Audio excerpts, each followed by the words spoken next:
¿Cómo están? Muy buenas tardes. Gracias por acompañarnos una vez más a su podcast de Culicha Chilango, El Derecho nos une. Bueno, pues hemos tenido que recibir muchos comentarios y ponernos a trabajar en todos ellos. Se los agradecemos. La verdad es que nos nutren demasiado sus comentarios en redes sociales del colegio, las personales. Por favor, síganos mandando propuestas de temas para que nosotros tengamos la visión que ustedes necesitan de los temas que quieren conocer y sobre todo, pues que busquemos expertos en las materias para que vengan y nos los platiquen y bueno, pues tengamos el punto fino, ¿no? No solamente lo que mi compañera Mariana y yo podamos conocer de la materia. Siempre estaremos buscando a las personas ideales para traerles esa visión de los temas que tenemos. Recuerden ustedes que estamos transmitiendo completamente en vivo, ¿sí? Todos los miércoles de cada 15 días, desde las 6 de la tarde, hora de Ciudad de México, 5 de la tarde, zona Pacífico, para nuestros amigos culichis, los amigos de Mariana, desde Zoom y Facebook Live. Hemos tenido muchos comentarios de cómo sabemos, cómo nos podemos unir. Bueno, recuerden ustedes que nos pueden buscar a Mariana y a un servidor en nuestras redes personales, que son abogada fiscalista en Instagram o Mariana Esquer, y a su servidor con propio nombre completo, Omar Herrera Salazar, en Instagram, en Facebook y en TikTok. También por ahí creo que me hicieron la cuenta en Threads. Y bueno, entonces en cualquiera de estas redes nos pueden localizar, nos pueden mandar un mensajito y con mucho gusto les podemos mandar la liga, sobre todo para que se inscriban a un grupo que tenemos en el WhatsApp, en el cual hacemos llegar todas las ligas como tal, los accesos a Zoom para estar con nosotros en vivo en el programa y bueno, pues toda la promoción de los próximos capítulos. Así es que recuerden que al día siguiente también nos van a encontrar ya en Spotify y en YouTube. En Spotify, por favor, al escucharnos, puedan ustedes darle 5 estrellitas al podcast, también al episodio respectivo y compártanos. La verdad es que queremos que este proyecto llegue a más gente. Queremos marcar una huella de traer a ustedes temas jurídicos sin tanta formalidad, sin tanto constructo jurídico, que sea en el lenguaje de los expertos para que cualquier persona lo entienda. Y así pues, apoyamos tanto operadores jurídicos, apoyamos a nuestros alumnos del Colegio Comprender y al público general que pues hace el favor de sintonizarnos. El día de hoy es de decir que vamos a abordar un tema que es un tema que a Mariana y a mí nos ha dado mucha lata, sobre todo porque cada quien opina de manera diferente, porque ella está en una arena, ya la conocen como litigante, es bien aguerrida, y yo como funcionario jurisdiccional de repente le digo sí, pero no, y bueno, pues son los criterios, aunque había algunas veces que coincido con ella, porque el ser juzgador no tiene nada que ver con el que, o no me quita el ser operador jurídico. ¿Qué vamos a ver el día de hoy, Mariana? ¿Cómo estás? Tu micrófono. No estaba prendido mi micrófono. Muy bien, ¿tú cómo estás? ¿Cómo te fue en Muy Semana Santa? bien. Pues pasándola con calores extremos, pero todo muy bien. Yo no me quejo porque creo que tú allá en Culiacán has de haber estado peor. Pues fíjate que aquí está el clima medio bipolar. Puedes disfrutar todas las estaciones del año en un solo día. Amanece fresco, luego hace calor, luego vuelve a hacer frío, y así. Ya se parece a la Ciudad de México, entonces. Te falta que te llueva y te diluvie y haya inundaciones, y ya con eso nos alcanza. Pues sí, pues sí, más o menos así andamos. Pero todo bien, gracias a Dios. Qué Ya de bueno, qué regreso bueno. con todo. Dime, entonces, decía yo a nuestros podescuchas que este tema nos da coco entre los dos y recuerdo mucho cuando nos tocó compartir las aulas en Culiacán, que este fue un tema que compartimos, debatimos y bueno, tú tienes una postura, pero pues platícanos. Pues sí, hoy vamos a hablar del controversial artículo 69B del Código Fiscal de la Federación. Es un tema que considero ha sido controversial ya desde hace algunos años. Desde el año 2014 que entró en vigor a nuestra legislación el artículo en comento. Y pues, ¿de qué se trata este artículo en términos prácticos? Es un artículo que pues prácticamente fue diseñado para sancionar a los contribuyentes que emiten o deducen comprobantes fiscales digitales, es decir, facturas que amparan operaciones simuladas. Práctica pues que ya se venía haciendo ya desde hace algunos añitos antes y que el legislador fue su manera de poner un freno a esta práctica que su principal objetivo es evadir el pago de impuestos. Es que hay mucha tela de dónde cortar, porque fíjate que ahorita que estás diciendo que sanciona, Ujú, en algún momento tuve la oportunidad de dirigir un proyecto de tesis donde yo lo sostenía y la chica me compró la idea y bueno, se hizo el trabajo de tesis, aunque ya por distintas circunstancias no se logró sustentar como tal. Pero bueno, en donde decíamos, es que si es una sanción, no es una facultad para determinar un incumplimiento de una obligación fiscal. Sus ujú. efectos son meramente sancionatorios y por lo tanto nosotros sosteníamos que sí forma parte del derecho administrativo sancionador, aunque ya después la propia Suprema Corte nos dice que no lo es en alguna jurisprudencia por ahí, alguna tesis por ahí, pero la realidad es que, bueno, yo sí creo que tiene los tintes de ser un procedimiento sancionador porque para mí tiene el elemento de una conducta infractora de la norma en la que busca reprimir una conducta y la consecuencia pues va más allá a lo mejor en la obligación de dar, porque no repercute en el pago, pero sí repercute en las obligaciones de hacer, ¿sí? Que es, pues bueno, te cancelan sellos digitales, por lo tanto ya no voy a poder facturar cuando tenga operaciones, ¿sí?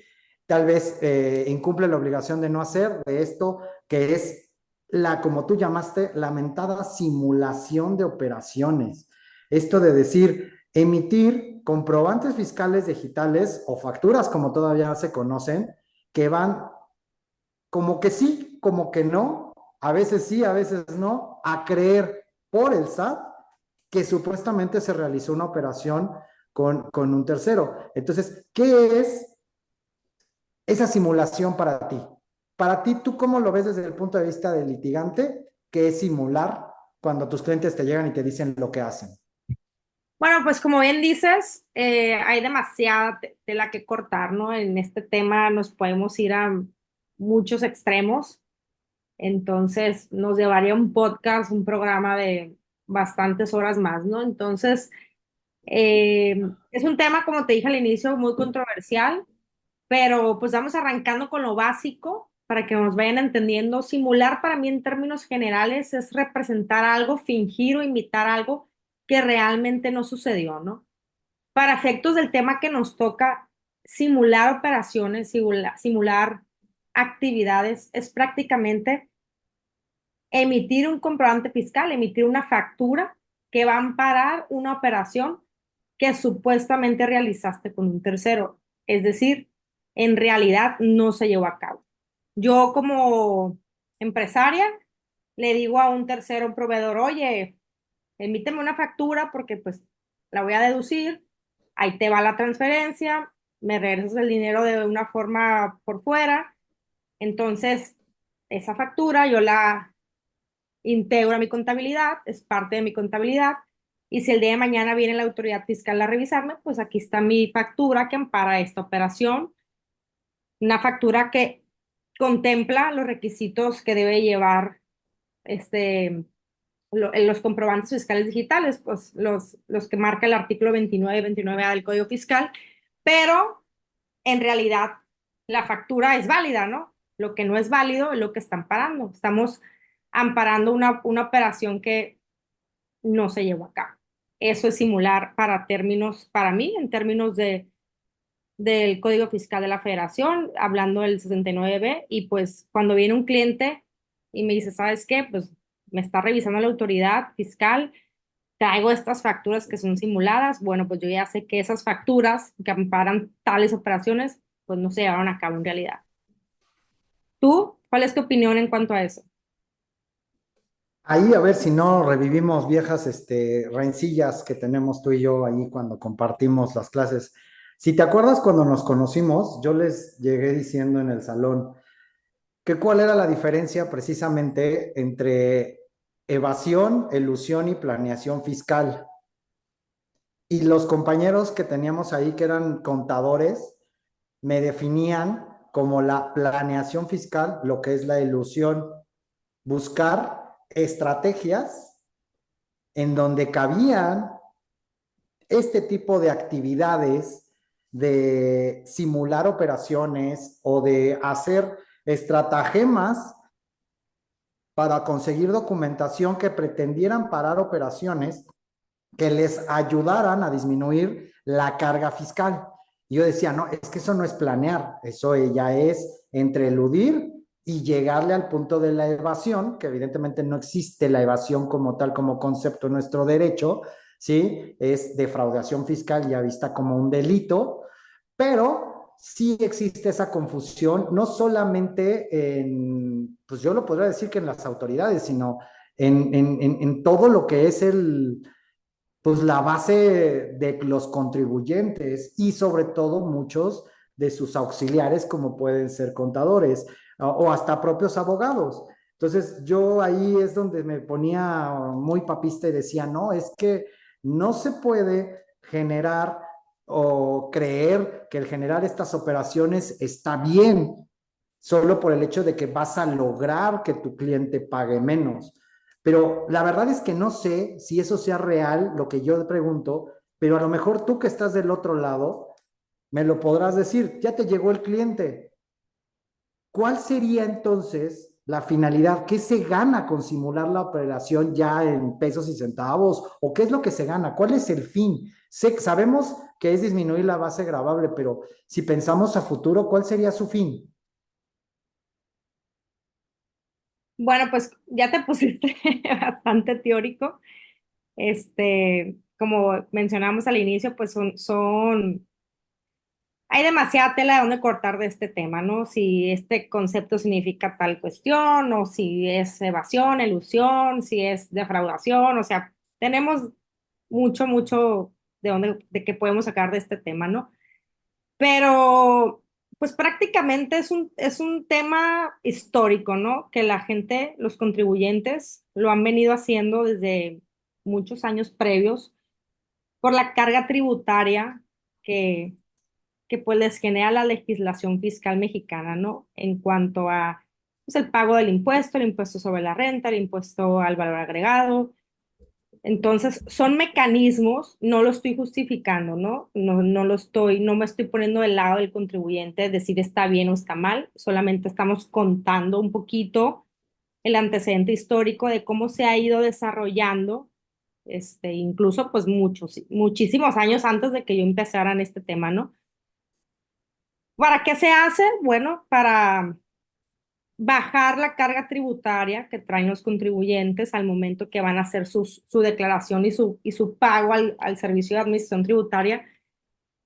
Son mecanismos que se han venido ofreciendo o que el mismo contribuyente ha ido conociendo, incluso los mismos contadores o incluso personas que no son contadores ni abogados que se manejan con la bandera pues de planeadores fiscales, ¿no? Que ofrecen este tipo de herramientas o de salidas al momento de adquirir esas facturas para bajar la carga tributaria, es decir, para pagar menos impuestos. Al final de cuentas es eso, para pagar menos impuestos y creer que está justificado porque pues yo emití o está, pues sí, justificado legalmente, pues porque yo tengo mi factura que cumple con los requisitos del 2929A del Código Fiscal de la Federación.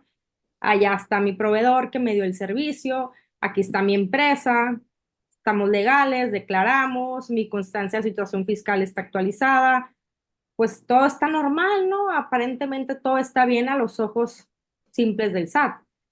Pero ya cuando te llega la autoridad, cuando te llega el contribuyente, ellos ya lo saben. El contribuyente cada vez está más empapado y más actualizado en estos temas. ¿Por qué? Porque ya la autoridad tiene más herramientas, como lo hemos hablado en otros podcasts, y eso ha llevado a que el empresario se empape y se meta más a los números de la empresa, ¿no? Para conocerlos, para tomar decisiones y para el día de mañana, si llega la autoridad a revisarte, pues saber también cómo defenderse, ¿no? No nomás escuchar la sugerencia del contador. Cuando a mí me llega el cliente ya lo sabe y tal cual me lo dice, ¿sabes qué? Traigo 5 facturas y ya sabemos en qué idioma estamos hablando.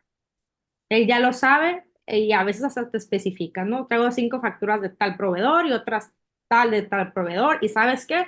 Me están revisando este ejercicio, pero este mismo proveedor lo traigo en otro ejercicio. Entonces, ya llegan con conocimiento, ya llegan temerosos. Entonces, eh, pues desde que arrancó la vigencia de este artículo, se ha hecho mucho énfasis en estos procedimientos, tanto si te aplican el 69B directamente o si te aplican la simulación de operaciones en facultades de comprobación, ¿no? Oye, pero justamente ahorita que estás hablando esto de las declaraciones, entonces aquí ahorita tendríamos que ver que, dado que acaba de pasar el periodo de declaraciones de personas morales y estamos ya comenzando prácticamente el periodo de personas físicas, eh, el simular operaciones pues aplica tanto a unos como a los otros. Y una pregunta al margen, Mariana, y en tu experiencia, que pues no solamente en tu despacho se ven cuestiones litigiosas, sino también de acompañamiento y asesoría. ¿Sería factible en este momento, ya no personas morales, pero sí personas físicas, tratar de arreglar algo que se haya hecho mal? O sea, que te llega el arrepentido de que hizo algo así el año pasado. Bueno, eso ya depende de cada caso en concreto, ¿no? Y al final de cuentas uno le da la asesoría al cliente, el, el, el panorama completo, cuáles caminos tienes y al final siempre dentro del marco de la ley, ¿no? Yo nunca voy a aconsejar que se esté infringiendo la ley porque pues eso les puede costar tanto, tú sabes, hasta pues ya se pueden ir a cuestiones penales y pues la determinación de créditos fiscales, eso ya también de antemano lo sabemos. Pero eso ya es decisión de cada quien, ¿no? Si sabes que me la aviento así, ya compré las facturas, las paso a mi contabilidad, ahí las dejo, no hay bronca. O sabes que me voy a autocorregir, no las voy a deducir, voy a pagar lo correspondiente. Ya es decisión de cada quien. Yo sí creo que hoy más en día los empresarios son más conscientes y quieren correr menos riesgos o quieren correr otro tipo de riesgos. Pero yo creo que es oportuno ahorita, vamos empezando a desentrañar en términos prácticos el artículo 69B. Este artículo prácticamente tiene dos partes, ¿no? Participan dos partes en la simulación de operaciones que venimos comentando, los llamados EFOS, que son las empresas que facturan, es decir, es la empresa que emite la factura que contempla la operación o la actividad simulada, ¿no? Y el EDO, que es la empresa que deduce la operación, es la empresa o la persona física o la persona moral que va a ingresar esa factura a su contabilidad para deducir la operación correspondiente. ¿Cómo funciona este artículo? Bueno, la autoridad fiscal, es cuando la autoridad fiscal, y así lo marca el primer párrafo del artículo, detecta que un contribuyente ha estado emitiendo comprobantes sin contar con los activos, el personal, la infraestructura, la capacidad material directa o indirectamente para prestar los servicios o producir o entregar los bienes que amparan tales comprobantes que están emitiendo o en su caso que están como no localizados. ¿Qué quiere decir esto? Que el procedimiento determinado en el artículo 69 arranca con la parte EFO, es decir, con la empresa que emite o expide la factura que contempla la actividad u la operación simulada. Ahora dime tú, ¿cómo se da cuenta la autoridad qué elementos tiene o qué elementos le entrega al contribuyente para que detecte la autoridad que una empresaria o un contribuyente está emitiendo facturas sin contar con los activos o el personal, la infraestructura o capacidad material directa o indirectamente? ¿Tú cómo la ves? ¿Cómo se da cuenta la autoridad? Esa es una muy buena pregunta, porque yo creo que ni el SAT lo sabe y le está dando bandazos, porque aquí estaríamos metiendo un siguiente concepto que es el denominado de la materialidad de las operaciones. Ujú. En la práctica, te puedo decir que desde el punto de vista jurisdiccional, me tocó ver que era, pues, literal, como decían las abuelitas, a ojo de buen cubero. Ok. Esto es, me tocó ver un asunto en donde había una persona que se dedicaba al autotransporte, que era una empresa familiar y no era nadie más que la persona que tenía pues, dos camiones y uno lo manejaba él, otro un familiar y se aventaban viajes largos de norte a sur de la República Mexicana, ¿no? Y ellos habían conseguido que sus clientes fueran como intermitentes, para que me dieran a entender.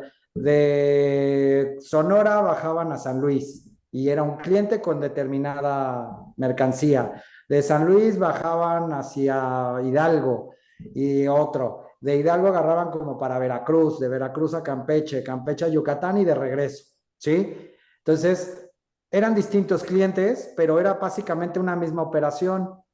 Y entonces recuerdo que el SAT, en la resolución impugnada que había determinado por este 69B, que eran operaciones simuladas, decía, no, es que para llevar a cabo tantos viajes debes de tener tantos camiones, tantos choferes, debes de tener un equipo de contabilidad, un equipo de administración para manejo del personal, debes de tener casi una empresa puesta en un edificio rentado y solo así te creo que puedes hacer eso.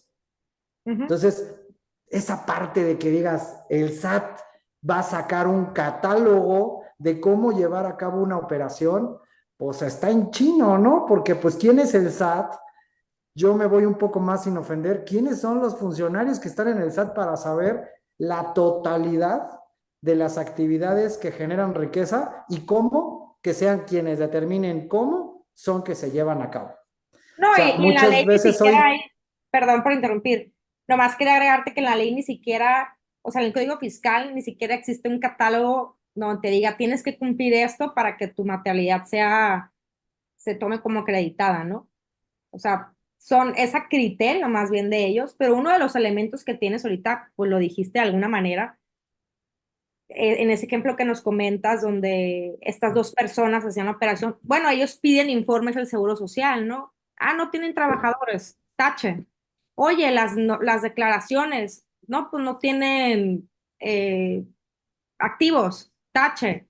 Entonces ya nomás con esos elementitos, ellos ya te catalogan, como ahora dicen red flag, entonces ya te dicen, ¿sabes qué? Estás simulando operaciones porque tú estás facturando tales cantidades, estás llevando a cabo estas operaciones con tales clientes y no tienes ni activos y no tienes ni personal, no tienes esto y el otro, entonces, ¿cómo le haces? Entonces ahí es cuando ellos te están brincando. De alguna manera nosotros les estamos dando información también, aunque sí es cierto también que lo hacen al ping-pong, ¿no? ¿A quién van a revisar?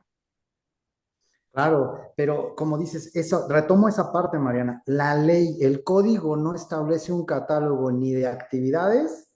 O sea, yo puedo vender lo que quiera, puedo comercializar lo que quiera, puedo prestar los servicios que se me ocurran, ¿sí? Hasta de lavados de pies, ¿sale? Pero también no existe una limitante de actividades, pero no existe reglado el cómo la autoridad va a tomar en cuenta que existe esa materialidad.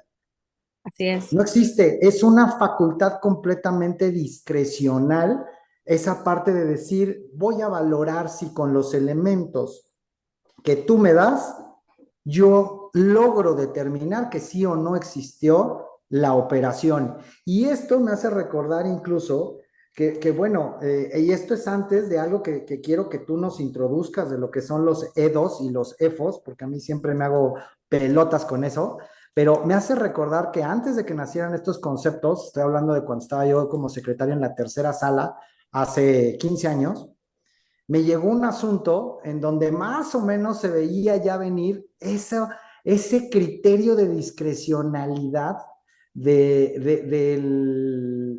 la autoridad para determinar qué sí le pasa y qué no le pasa. Hace muchos años, en esos tiempos, había un banco que ya no existe, pero que su principal, digamos, gancho publicitario y comercial era eliminar las filas, era eliminar la burocracia del banco, ¿no? De que tienes que ir y todos calladitos, sin teléfono, sin gorra, ya con las cosas en la mano, porque pues, los cajeros son bien rápidos, ya sabes, ¿no? Y de 10 cajas nomás están abiertas dos, y ahí tienes a la gente formada. Y entonces nace un banco que decía, tómate un café, y tenían un expendio de café adentro, no de marca, el propio, y tenían una sala de espera, y tenían una sala acogedora con revistas, libros, pues vamos a decir, plantas decorativas, algo como de decir, en lo que te atendemos, relájate, ¿sí? Pasa un buen rato. Y entonces nosotros nos tocó un asunto donde decían, es que los gastos que llevas para tener dentro de tus instalaciones, sofás, ambientación, música, el café, té, refrescos, galletas, todo eso no es deducible porque tu objeto es ser una institución financiera. Entonces, prácticamente, pues tú no vendes café, tú no vendes esto, pero el objeto del banco se llevaba a cabo a través de esa estrategia.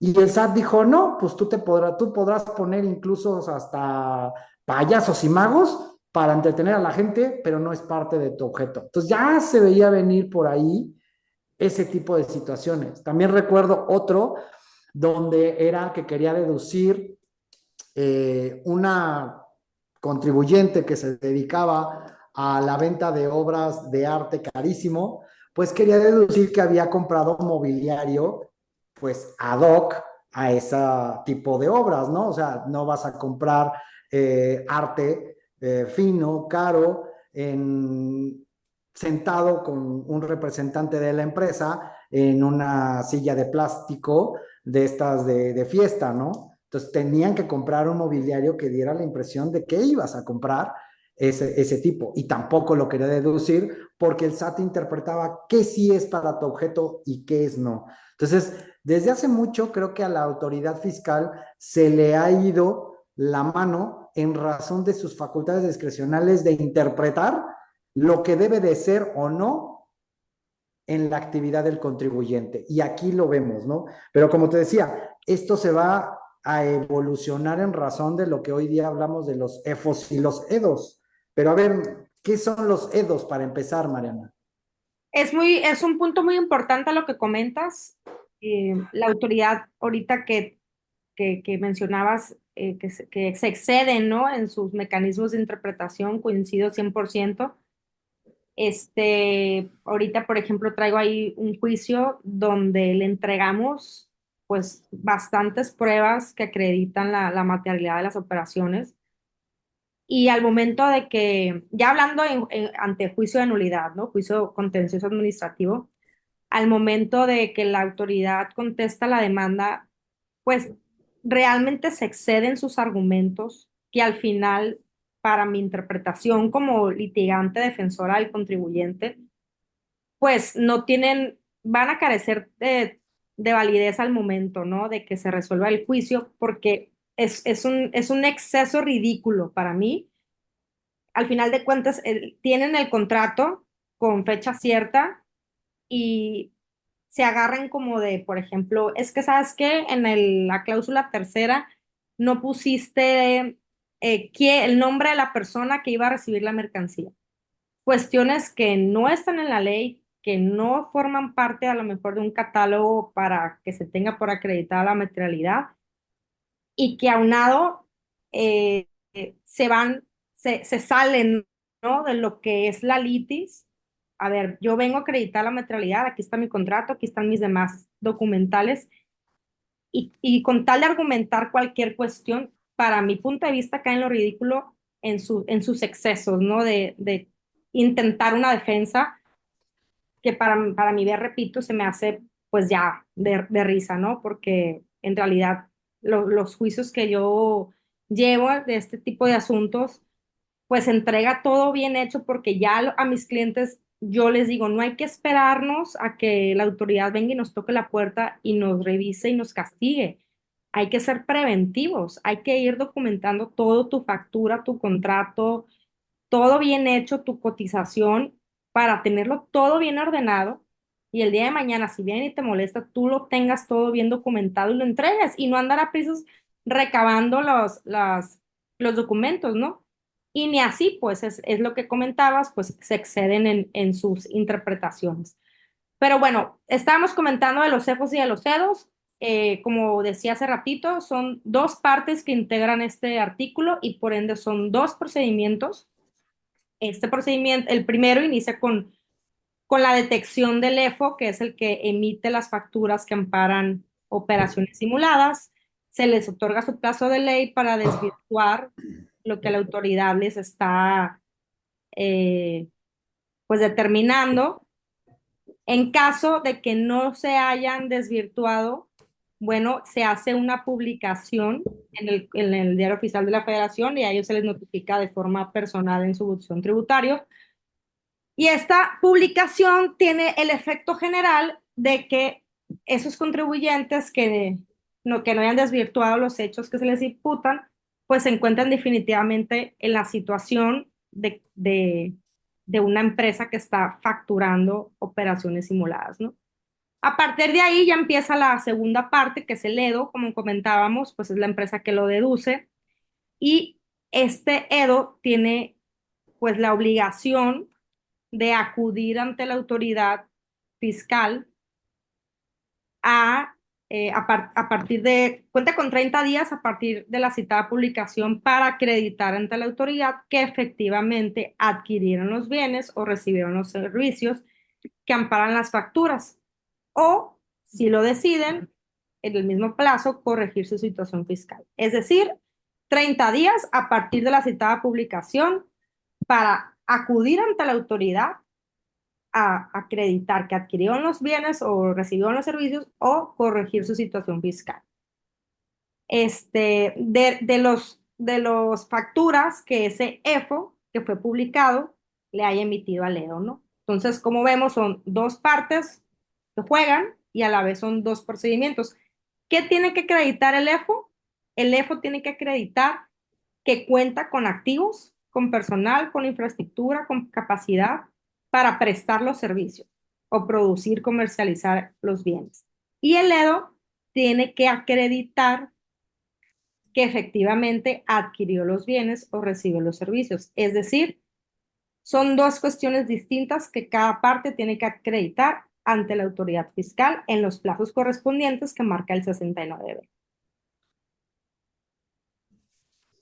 La verdad es que creo que esto que nos platicas más evidencia que hay una inequitatividad de cómo la autoridad incluso le da tratamiento a estas partes que nos dices del EFO y del EDO, porque al EFO se le va a notificar personalmente el inicio de un procedimiento por buzón tributario, que también tiene sus reservas. Yo recuerdo, y no sé si tal vez venga a tu mente, de aquellas pláticas que hacíamos en pandemia, también en Facebook Live, ahora sí que caseramente, durante todo el primer año de pandemia, y que alguna vez tocamos el tema y estuviste, creo que ahí no participamos juntos, pero yo invité a alguien que hablaba de la tecnología, del retraso tecnológico en nuestro país, en la medida de que todavía no llegábamos a la meta constitucional de la banda 5G, que todavía ni llegamos, ¿verdad? Y que además de que se estaba siendo progresivo este mandato de las autoridades fiscales de que el único medio de contacto con ellas fuera el digital. No vamos tan lejos, apenas hace unas semanas atrás ya el IMSS publicó que, bueno, las reglas para que exista ahora su propio buzón tributario, digámoslo así, su buzón de comunicación, medios electrónicos para el cumplimiento de obligaciones a través de los medios electrónicos, ¿no? Y ver que existe todavía mucho rezago en nuestro país, en donde vamos a ver que contribuyentes de poblaciones que no son urbes, no son ciudades, pues todavía no cuentan con la tecnología propia suficiente y sobre todo los ingresos para sostenerla, tener una computadora que pueda trabajar decentemente, acceso a internet, tener la educación o instrucción, digámosle así, ¿sí?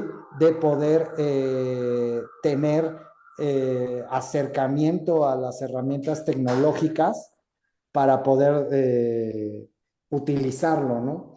Pero esta parte que dices de que el EFO y el EDO van a tener distintas consideraciones que acreditar, pues yo creo que ahí también vamos a tener que dilucidar jurídicamente, por no decir también racionalmente, cómo es que se acreditan esas operaciones o los hechos por cada uno de estos. Y me explico.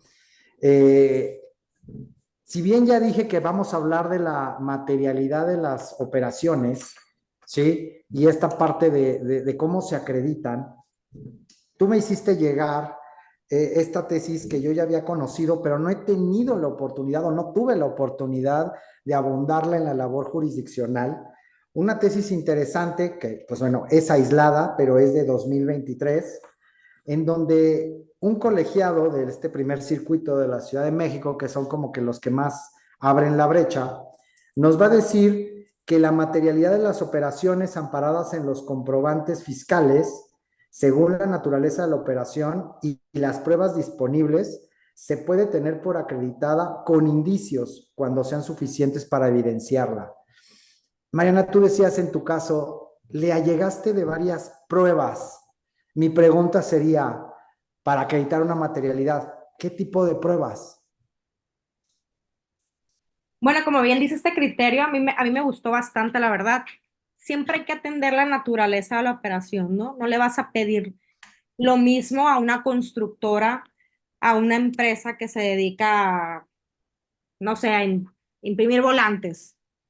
Son naturalezas totalmente diferentes. Entonces, yo creo que es importante tomar en cuenta que de ahí debemos de partir, ¿no? ¿A qué me dedico? ¿Cuál es mi operación? ¿Cuál es mi día a día? ¿Cómo se lleva a cabo mi operación? Y a partir de ahí, ¿cómo la puedo demostrar y con qué la puedo demostrar? Porque demostrarla tal cual, bueno, pues te invito, funcionario del SAT, a que te vengas un día y te sientes y veas la operación, cómo se lleva a cabo para ver si así me vas a creer, ¿no? Cuestión que obviamente pues es muy fantasiosa. Pero si tenemos que acreditarlo en el juicio contencioso administrativo por medio de documentales, bueno, hay que arrancar de qué se trata mi actividad, cómo se lleva a cabo, cómo se desarrolla y cómo la puedo demostrar, partiendo desde a qué me dedico, cuál es mi objeto social, cómo está integrada mi constitutiva, tengo actas de asambleas posteriores, eh, quiénes son mis clientes, quiénes son mis proveedores, quiénes son mis trabajadores, tengo activos, no tengo activos, cómo es el flujo de mi día a día. Y de ahí partimos y se va armando una historia, obviamente una historia real, ¿no? Que se vaya plasmando por medio de documentales para que cuando tú se las entregues al magistrado, él lo pueda ver, él pueda leer esa historia y cómo se va desarrollando tu actividad. Obviamente, dependiendo de cada actividad o de cada empresa, hay ciertas pruebas que pueden estar disponibles. Hay gente que dice, no, es que es más complicado acreditar los servicios. Y te juro que he escuchado gente que dice, no, es que es más complicado acreditar la adquisición de mercancías, ¿no? Si te fijas, también hay, bueno, ¿a qué me dedico? No, pues otorgo servicios, no, pues vendo chicles. Entonces, para mí de ahí parte todo, ¿no? Y esta tesis es muy interesante en la parte final, en la parte de justificación, donde al final dice, el órgano jurisdiccional puede tener por acreditada la materialidad de las operaciones realizadas por el contribuyente cuando los documentos aportados y donde se consignan los actos de comercio puedan, de su correlación, evidenciar de manera suficiente la realización de las operaciones cuestionadas. A mí esa parte se me hace clave, más importante y creo que ayuda este criterio a lo que muchos contribuyentes han estado batallando cuando incluso en el momento que se les realiza una facultad de comprobación y, oye, aquí está todo, el SAT te dice que no. Oye, pero pues es que te piden las perlas de la Virgen, ¿no? No, pues es que no te puedo exhibir eso, me estás pidiendo algo que es imposible. Entonces, este criterio te está diciendo, cuando las pruebas se pueda tener por acreditar con indicios y que sea suficiente para que se evidencie que efectivamente la materialidad, sí que sí hay materialidad, que sí se llevó a cabo la operación. Qué interesante lo que me dices y creo que es coincidente con algo que he expuesto en algunos foros y se me han venido encima incluso magistrados del tribunal así como otros me han defendido, y eso fue en una sesión que recuerdo bien en la Academia Mexicana de Derecho Fiscal, la que soy integrante, porque esto que nos narras, yo lo encuentro, como dices, me pongo muy teórico, pero es un parteaguas, te voy a decir por qué. Primero hay que recordar que todos estamos educados, digamos los operadores jurídicos, que estamos aquí reunidos, que nos siguen y gracias por hacerlo en Facebook, TikTok, Instagram, YouTube y en el propio Zoom, con un sistema de la verdad formal o la verdad legal. A todos nos enseñaron que el que afirma prueba, que cuando tú afirmas algo, tienes que probarlo y solo cuando niegas reviertes la carga de la prueba y que si la negativa tiene implícita una afirmativa, bueno, pues ya te la quedas, no reviertes la carga. Que básicamente esa es la base también de la justicia administrativa. Porque si nosotros recordamos el contenido del artículo 68 del Código Fiscal en relación con el 42 de la Ley Federal de Procedimiento Contencioso Administrativo, pues todos los actos de autoridad se presumen legales cuando, bueno, se presumen legales para vivir en un Estado de Derecho, pero esta presunción se puede destruir empezando con una simple e inicial negativa, lisa y llana, que revierta la carga de la prueba a la autoridad para que ésta sea la que acredite que realmente es legal el acto, ¿no? Entonces, este sistema formal es en el que todos estamos metidos desde que cursamos la carrera. Pero, ¿cuál es mi sorpresa?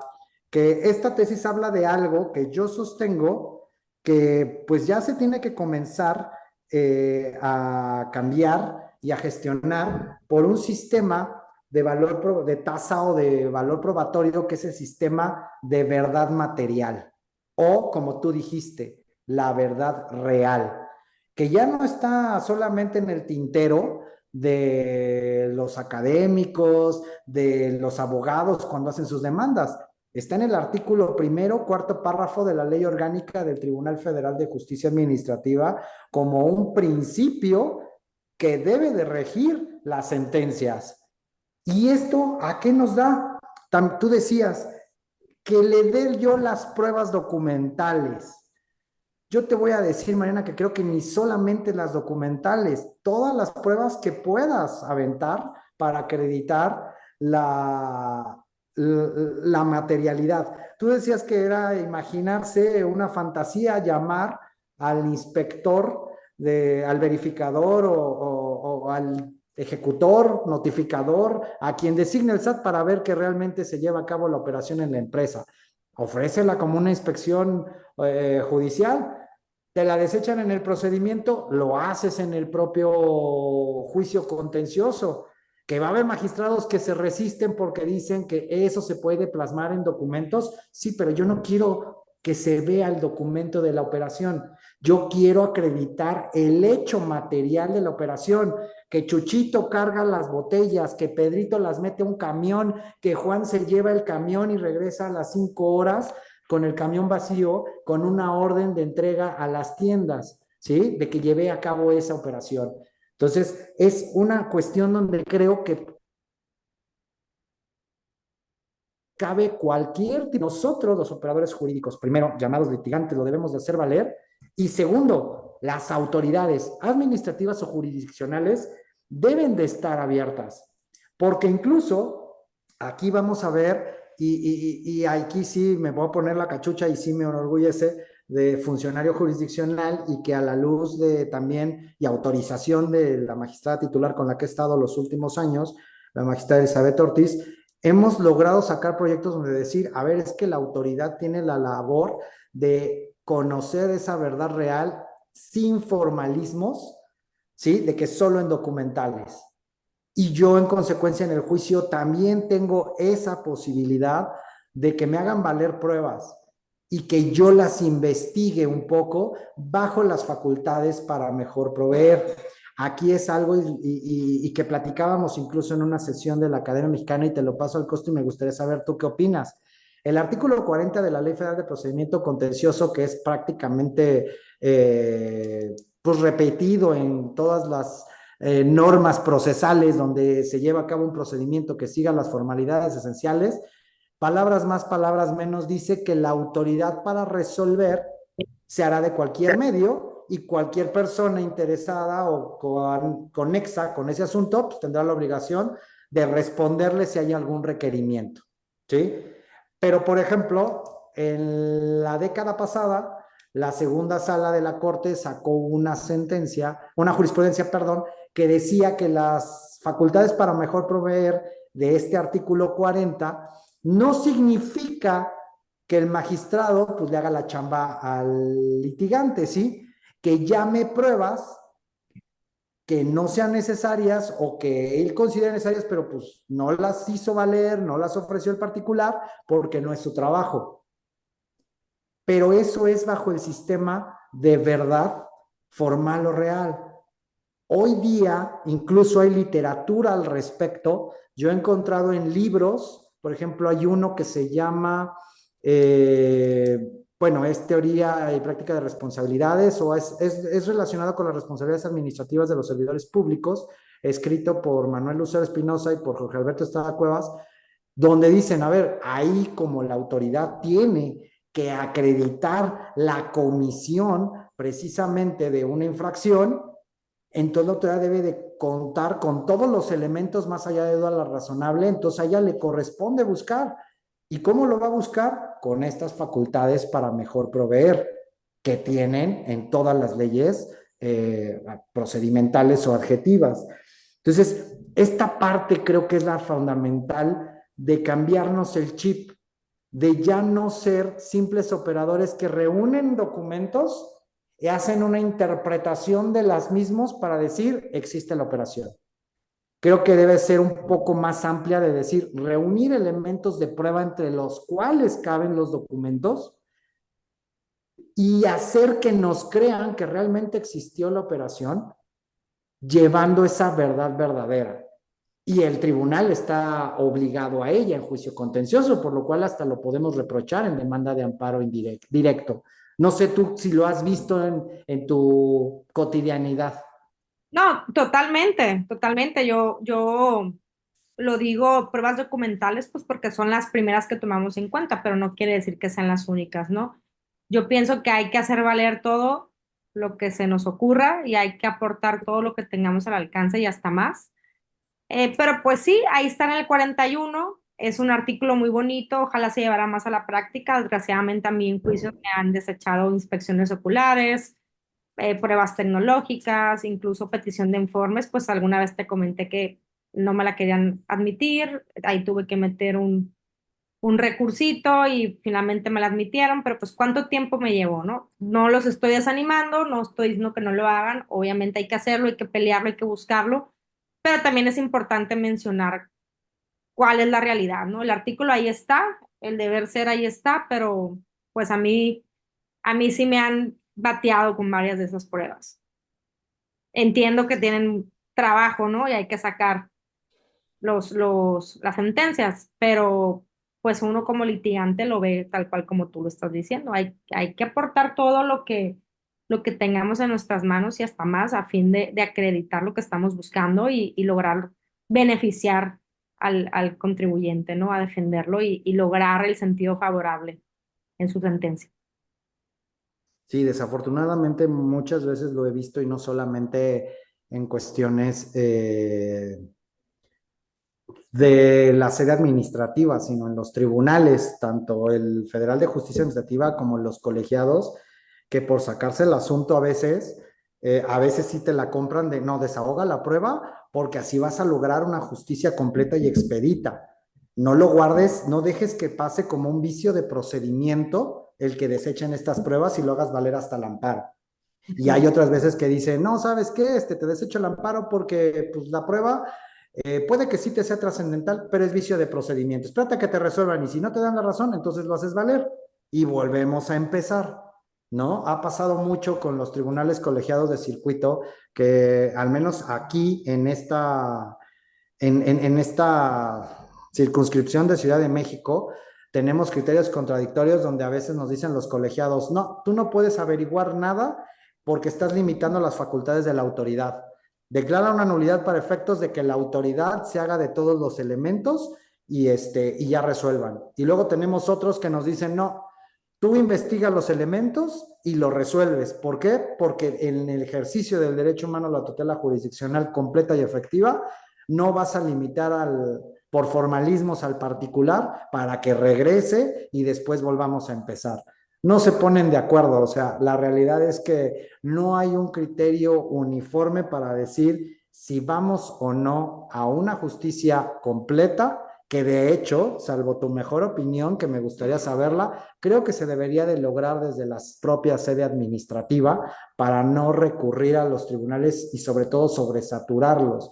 A un comentario que hiciste, ahí tú sabrás cuánto me tardé. Pues sí, por un simple recurso de reclamación, ya tu medio de defensa proyectado al cliente de un año ya se fue a los dos, ¿no? Y la preocupación de un año de la persona ya se le fue a dos, y bueno, pues se generan más recursos en contra de tu cliente, en contra del propio Estado, por esta parte, ¿no? De que los criterios son cambiantes, que es bueno que los criterios sean cambiantes, o sean, no sean uniformes, pero creo que si vamos a buscar la justicia pronta y expedita, completa, como dicen muchos colegiados, si hay elementos propios ya en la sede contenciosa administrativa, pues que se resuelva, ¿no? Que es lo que yo siempre he hablado de decir, la propia plena jurisdicción que debe de tener este tribunal, ¿no? ¿Tú qué opinas, Mariana? Ya como para ir también cerrando, que se nos está agotando el tiempo. Es un buen punto lo que haces mención. Yo me voy a ir más atrás. Yo creo que hoy más que nunca el empresario tiene que estar empapado de su actividad, tiene que estar empapado de sus obligaciones fiscales formales, este, y el abogado y el contador sin duda alguna, ¿no? Y hacer equipo para poder otorgarle al contribuyente una asesoría preventiva, que es lo que yo les estoy pues aconsejando, promoviendo más. Yo soy litigante, defiendo, me dedico desde que inicié al juicio contencioso administrativo, de hecho, pues desde que te están revisando, ¿no? A cumplimentar los requerimientos, a atender las visitas domiciliarias, recurso de revocación, juicio contencioso. Pero hoy en día creo que es muy importante que el empresario esté empapado y que tenga una verdadera asesoría jurídica fiscal adecuada, eficiente, para conocer su empresa, a qué te dedicas, cuáles son tus deducciones, cuál es tu objeto social, estás en el régimen correcto, a ver, tributas de manera correcta, documentar lo que estás llevando a cabo, tu documentación contable al día, y no nomás la contable, ¿no? Hay que tener la documentación que acredite que tus operaciones se llevan a cabo, aunque realmente sí las lleves a cabo, tener todo bien documentado, como decía hace rato, tus cotizaciones, tus pagos, tus facturas, tus transferencias, tus contratos con fecha cierta, para que el día de mañana no vas a poder evitar que la autoridad te toque la puerta y te moleste, pero sí puedes evitar muchas situaciones que te pueden afectar, ¿no? En tus bienes, en tu persona. Tú sabes que ahorita te pueden embargar las cuentas y ni te van a avisar, te pueden dejar sin facturar. Son muchos mecanismos que te los pueden aplicar de un momento a otro, cuestión que, pues, eso ha ido creciendo, ¿no? Y entonces, por eso hago mucho énfasis yo con mis clientes, que hoy más que nunca hay que tener una prevención. En realidad, el contribuyente mexicano tiene muchas obligaciones que cumplir con el SAT, con el IMSS, con el Infonavit. Si realizas alguna actividad vulnerable en términos de la ley de prevención del lavado de dinero, también tienes demasiadas obligaciones, tener un manual, tienes que estar al tanto si estás superando los tabuladores para estar avisando a la plataforma. Tienes que tener un encargado y lo tienes que tener declarado que haga las obligaciones que te impone la ley, entre muchas más que se me escapan, ¿no? Entonces, es bien importante tenerlo todo bien armado, todo bien realizado, por si el día de mañana vienen a molestarte. Pues, y repito, eso no lo vas a poder evitar, pero por lo menos ya tenerlo listo como debidamente es, entregarlo y igual tampoco te vas a evitar la multa, el crédito, pero bueno, ya vamos unos 3 pasos adelante, ¿no? Y a mí sí me ha tocado que en ocasiones la autoridad ve todo bien armado, ve todo bien estructurado, y bueno, se la piensa un poquito más para seguirte molestando o para irse por otro rumbo, ¿no? No sé qué tú opines, estimado amigo. Pues creo que voy a retomar las palabras que dijo y recuerdo en nuestro segundo episodio el magistrado Juan Carlos Roa, que nos acompaña. Gracias, Juan Carlos, por estar con nosotros conectado. Puede ser que te llegue, puede ser que no. Recuerdo que dijo, simplemente pues hay que prepararse.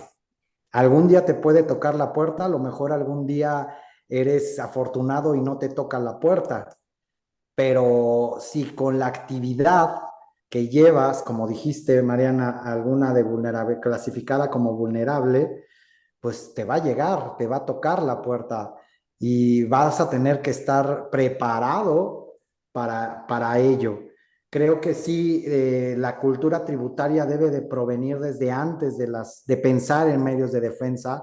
Por eso es que yo decía al principio de la clase que siempre cuando doy estos temas, es que vamos a dividir la distinción entre ilusión, evasión y planeación, porque creo que hay que cambiarle la mente a todas las personas que tienen alguna actividad inherente con el cumplimiento de obligaciones fiscales, pues que somos todos, precisamente de eso. ¿Cuáles son tus obligaciones? ¿Hasta dónde, si tú quieres, puedes estirar la liga en esa ilusión, porque es permitida por la ley, ¿sí? Pero que sepas que mientras más estires la liga, aunque sea legal, después la vas a tener que acreditar. Porque antes se la sacaban muy fácil de decir, ay, es dinero prestado, hasta que la corte dijo, ah, sí, es prestado, hay que documentarlo con documental, valga la redundancia, idónea. Y entonces voy a tener que tener un contrato de mutuo protocolizado. Y luego el SAT buscó la reforma y dice, ah, este dinero es de operaciones con terceros, vamos a suspenderte a ti y me voy a revisar al tercero. Entonces ya no es tan fácil que yo agarre y le diga a mi compadre, oye, voy a decir que este dinero tú me lo prestaste, porque ya van a revisar al compadre y al compadre a lo mejor no le va a estar conviniendo ni a latir que pues me anden revisando por tu dicho. ¿Sí? O porque me dormí, me hiciste firmar documentos de pagarés, un contrato mutuo, no sé.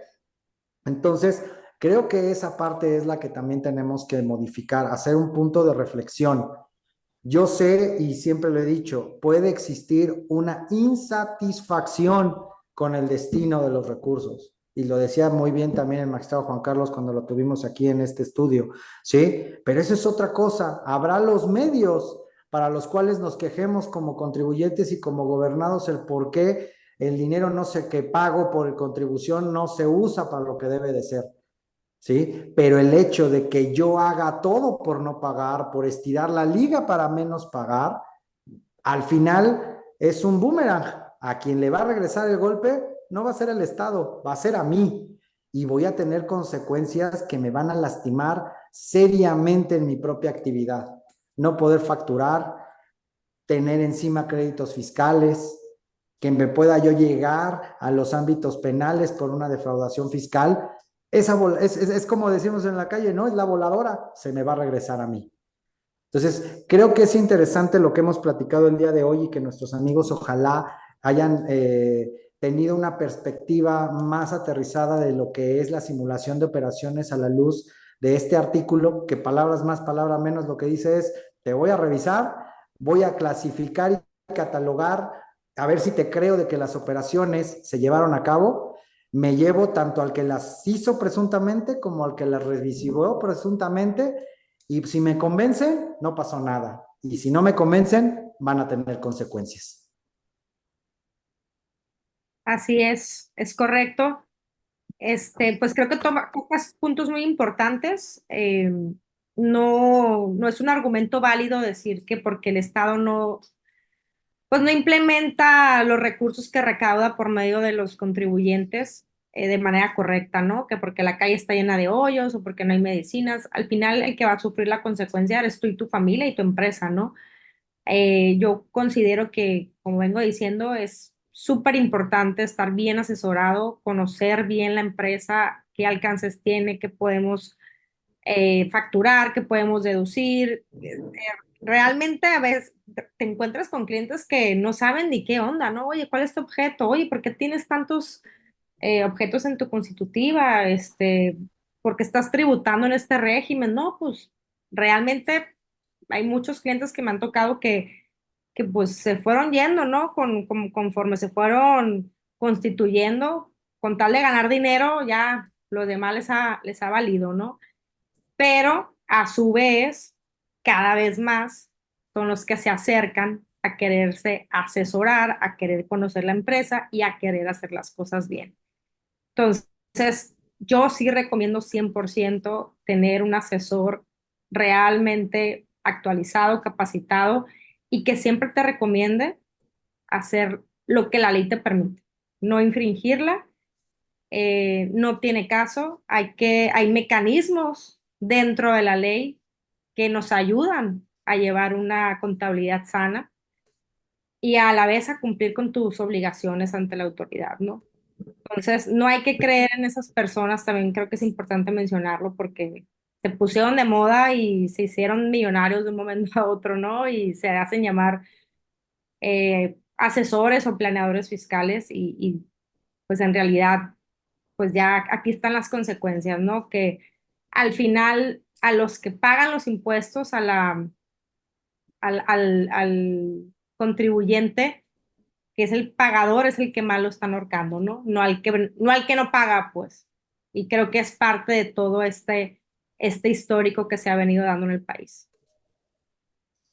Así es, hay muchas circunstancias, como decías al principio del programa, podemos llevarnos otro podcast de ver toda la situación social, cultural que podemos ver y relacionar los ciudadanos, más allá que los abogados o los operadores jurídicos, alrededor de por qué sí, por qué no pago un impuesto, una cuota, por qué sí o por qué no cumplo con mis obligaciones fiscales.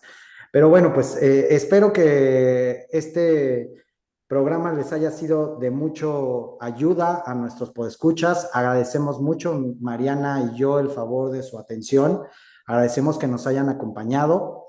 Ya estamos preparando el siguiente programa también con un tema fiscal que esperamos sea de su interés.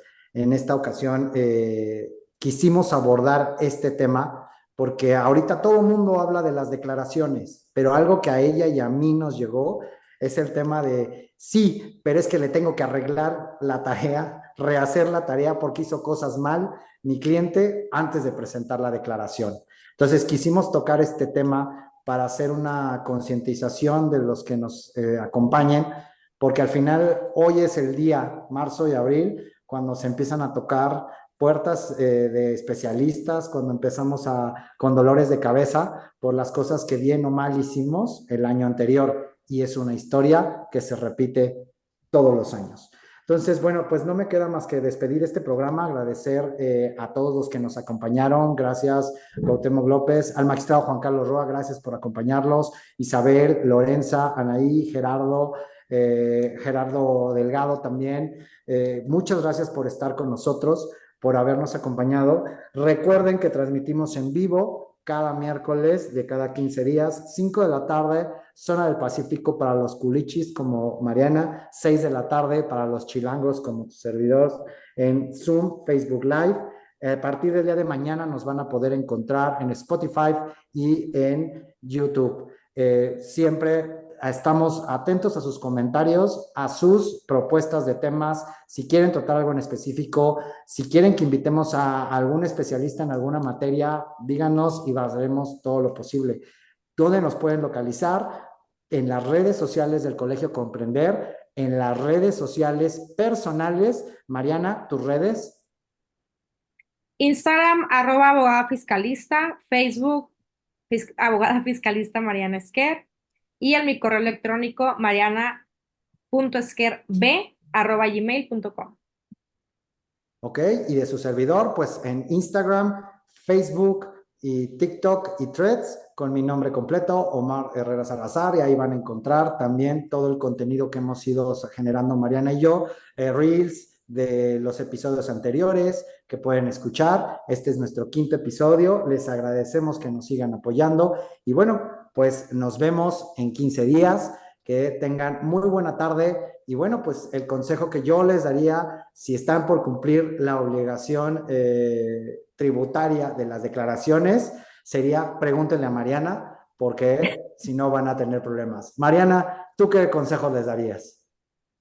Yo qué consejo les daría, hay que pagar la revisada con su contador, qué es lo que van a entregar, previamente que hay que echarle un ojo antes de, pues ya emitir la declaración, ¿no? Todavía estamos a tiempo. Ok, pues ese es el consejo de Culicha Chilango. El derecho nos une. Nos vemos en 15 días. Buena tarde. Adiós. Gracias, hasta luego.